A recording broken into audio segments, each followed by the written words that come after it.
Hello, and welcome to episode 243 of The Modern Manager. I'm your host, Mamie Canfor-Stewart. Today's guest is Abhishek Nayak. As a co-founder and CEO of 4 startups, one of which was funded by Sequoia Capital, Abhishek is well-versed in the art of starting and scaling a business. But during his stint as an entrepreneur in residence at Accel, he discovered how much time engineers spend building internal applications. So he and 2 co-founders created Appsmith to put customizable app tools directly into developers' hands. The once small open source project is now used by over 10,000 teams, employs people in 16 countries, and has raised over $51 million in capital. Abhishek and I talk about how he's built this incredible team and culture for his fully remote global business. He shares the lessons he's learned and steps he's taken to support his people along the journey, from a small 6-person co-located team through the disruption of COVID to a fully remote global company with over 120 employees. Now here's the conversation. Thank you so much for joining me today, Abhishek. I'm excited to talk with you about your journey of going from a totally in-person team to a fully remote team and growing your business along the way, because that sounds like a very intense journey, and I'm looking forward to learning about it.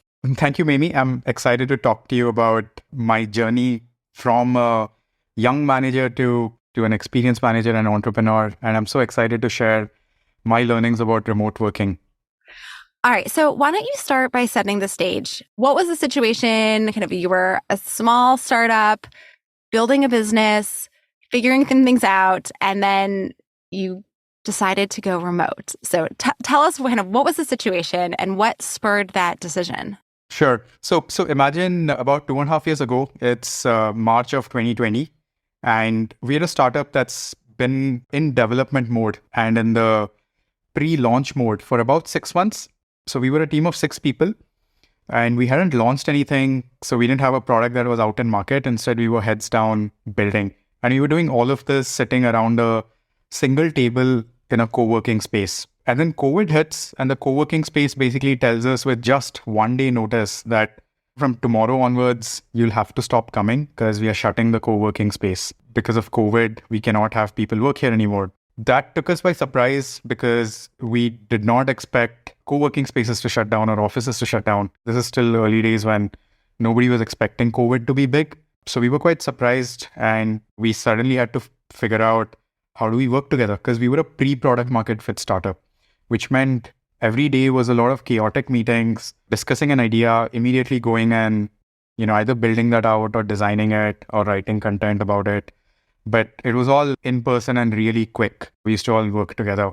So the first change that happened was we suddenly realized, okay, now we need to figure out people's schedules. We need to figure out if people have the right internet connection at homes, all that. So with a team of 6, we felt we could figure that out, especially because my co-founders were very confident that they can continue building and leading the engineering team.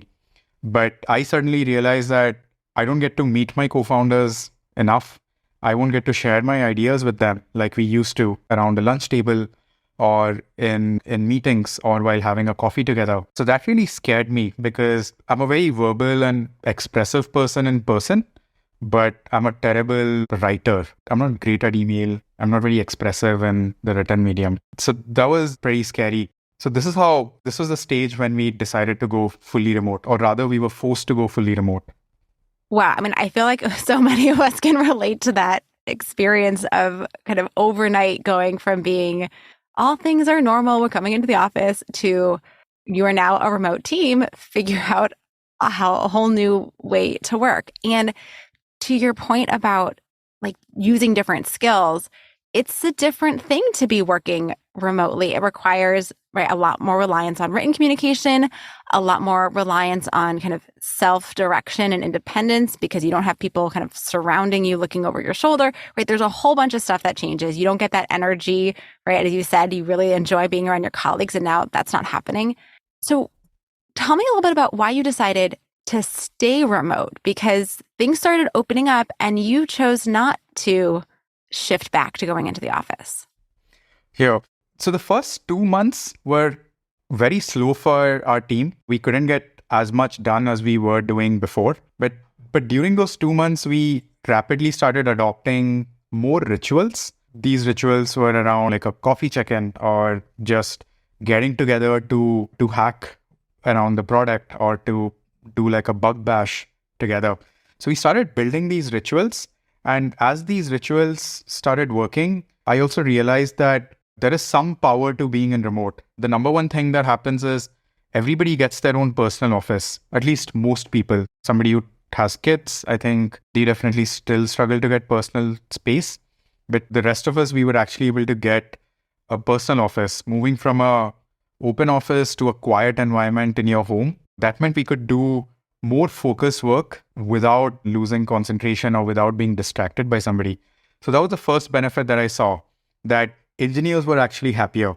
They were individually able to do more things, but collectively we were still a little bit slower because discussing ideas was slow. So that's something that I was really happy about because engineers loved it. And today you know how hard it is to recruit and keep engineers happy. So I was like, okay, that's a plus point, which means we could attract more engineers by telling them we are remote. The second thing that happened for me personally was I realized I could now run meetings in a more democratized way. We happily adopted Miro and turned that into our main discussion board. And I realized on Miro, everybody can type at the same time. On a normal whiteboard, you can't have 10 people writing down their ideas at the same time.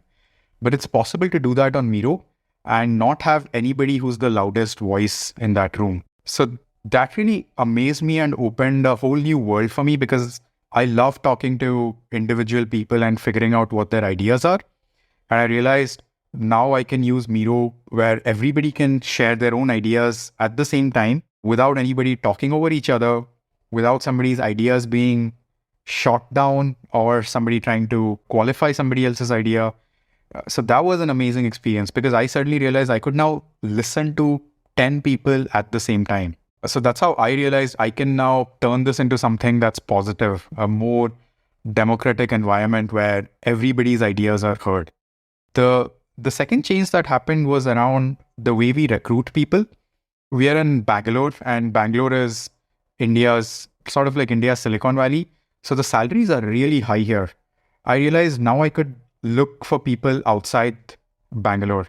I could look for people in smaller towns of India, in towns which have traditionally been ignored, but also have smart people, which meant we could keep hiring at the same pace that we needed to, access better talent, but not have to pay the high Bangalore salaries simply because people were in a different market. So that was really interesting to me because I realized you can be in a city which has 1/5 the living cost of Bangalore and still make a salary which is very, very close to Bangalore salaries.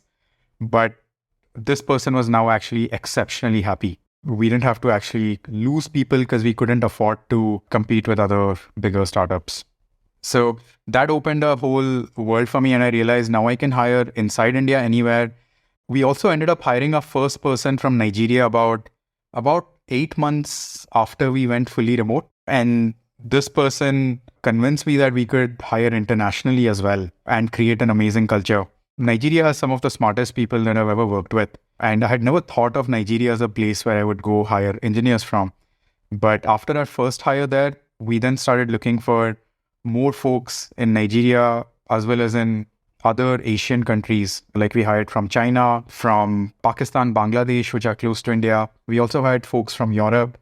So all of that just started happening very quickly in our second year. End of our first year of going remote and the starting of the second year, where I suddenly realized I could basically find the best talent anywhere in the world and work with them. So that was the second thing that really amazed me. The third thing that happened was because we had people all around the world, it meant there's always somebody or the other who's available to engage with an Appsmith user or an Appsmith customer. We didn't need to have people staying up late to talk to Appsmith customers or users who were international, but we always had somebody or the other who was available in that time zone.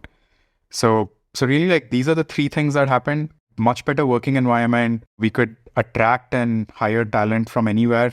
And third, it was actually good for our customers. Oh my gosh. I mean, it's this is so different than what I often hear people talk about when remote work is so challenging. And these are real benefits that you were able to discover and then harness. So I want to go back to some of these because when I was checking out your website, you had these beautiful core values. And a lot of what you just shared, I feel like is reflected in those core values. So can you talk a little bit about how you created those values and then how they have informed how you're running the business and kind of how you're managing people, especially across cultural divides?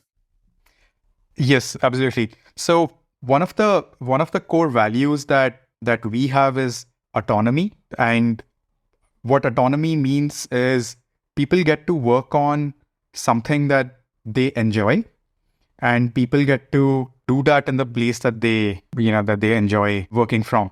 So autonomy is exceptionally important for us because we try our best to hire exceptionally smart people, and then we create an environment where they can tell us what's the best thing that we should be doing for our customers. And that creates an environment where everybody knows that they can rely on the other person to complete a task or think through something, because everybody is autonomous and values that independence. And independent people, they tend to be generally like quite reliable because they know they would love to get stuff done. So that's one of our core values. What this means for managers is that managers, for example, they don't specify a deadline for a person, but instead the person actually figures out what the task breakdown should be, what should the appropriate deadline be, and they then engage with other stakeholders or other people involved in that task to figure out a collective deadline. We don't like it when a manager specifies a deadline because a manager is not the person getting the task done. Therefore, this manager is not the necessary